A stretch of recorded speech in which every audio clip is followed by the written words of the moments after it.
décision d'exclusion n'a été à prendre. Vous avez anticipé, Président, vous êtes en train de leur demander de changer leur siège, d'aller sur le territoire français, vous êtes en commencé, vous attaquez avant, au lieu de s'asseoir, discuter, négocier. Non. On peut toujours éventuellement avec Monaco, et on le sait très bien, moi je suis pas là en train de prendre position pour l'un ou pour l'autre, j'essaie d'essayer de comprendre, d'essayer d'arranger, parce que c'est, quand on voit un peu ce qui se passe, on a l'impression que vous allez un peu trop vite. Et c'est vrai qu'il faut mettre tout le monde sur le même pied d'égalité. Là, je vous rejoins totalement, messieurs les présidents. Louis, le feu aujourd'hui, c'est pas nous qui le mettons, c'est Jean-Louis Campora, et on peut le comprendre. D'abord, on le respecte, et ensuite, on respecte le club de Monaco, et on peut comprendre qu'il défende ses intérêts.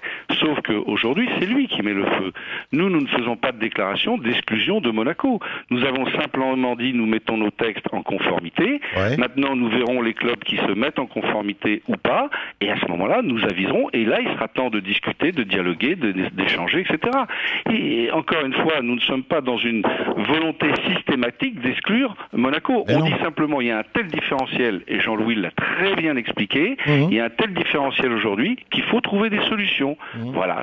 Quel genre de solution, justement, Jean-Pierre Louvel, puisque l'AS Monaco ne veut pas mettre son siège en France? D'abord, vous remarquerez que c'est la volonté d'un club de ne pas se mettre en conformité avec les textes du championnat dans lequel il veut jouer et avec la loi sur le sport qui n'est pas appliquée, enfin qui n'a pas été votée par le football, mais qui a été votée par nos législateurs pour tous les sports. Elle date de quand, cette loi?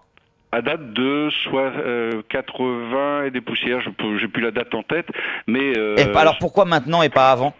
Mais comme d'abord, c'est faux que c'est maintenant ou pas avant. Ouais. C'était déjà dans nos textes.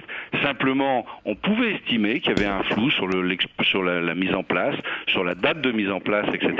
Nous avons simplement voulu clarifier les choses et pour pas qu'il y ait d'ambiguïté dans l'interprétation qu'il pourrait y avoir des uns et des autres. Donc c'est simplement une clarification. Oui, Jean-Pierre place. Pourquoi maintenant et pas avant, c'est pas un argument. Non, c'est pas un argument, c'est une question. C'est tout. C'est une question, Président. C'est parce que c'est vrai que l'AS Monaco, depuis des années, était dans le championnat de France. Que tant que Jean-Louis Campora était resté au club de Monaco, à la Ligue, on le ménageait, on ne voulait pas lui créer trop de problèmes. J'imagine il y avait un côté affectif, mais il y a un moment où les écarts deviennent tels que l'affectif ne tient plus. C'est pour une question d'équité financière. Ouais, bien sûr. Et dites-moi, il y a au-delà de ça. Je voudrais vous rappeler. Juste, on laisse Jean-Louis Trio terminer. Oui. Et on peut se poser aussi la question, qu'en sera-t-il de l'équité et du fair play financier au niveau de l'UEFA? Est-ce que Monaco sera considéré paradis fiscal comme équitable aux yeux de l'UEFA dans le cadre de la Coupe d'Europe? Ça peut aussi éveiller des questions à ce niveau-là.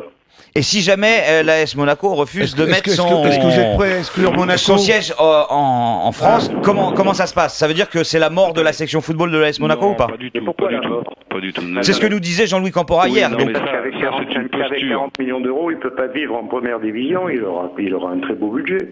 C'est une posture aujourd'hui que l'on peut Jean-Pierre comprendre, Louvel. mais qui ne tient pas. Encore une fois, comme le dit Jean-Louis, lorsque Monaco mettra 30 ou 40 millions sur la table, le même club français devra mettre 110 à 120 millions. Donc ne prenons pas ce type de posture.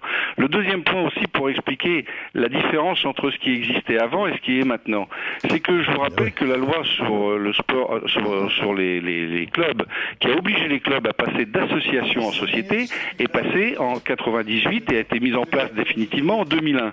Ça veut dire que depuis 2001, maintenant, nous sommes tous des sociétés privées, indépendantes, etc. Mais ça veut dire quoi? Ça veut dire qu'un actionnaire là aurait des règles différentes de l'actionnaire à côté? Ou vous avez vu un secteur d'activité où les règles sont différentes? C'est pas possible.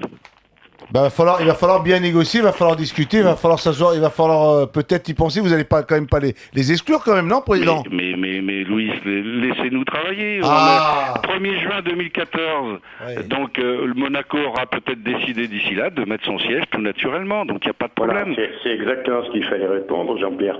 Nous ne les exclurons jamais, mais ils prendront peut-être la décision de s'exclure tout seuls. De s'exclure tout seul. Merci messieurs d'être venus dans l'Oust Attaque.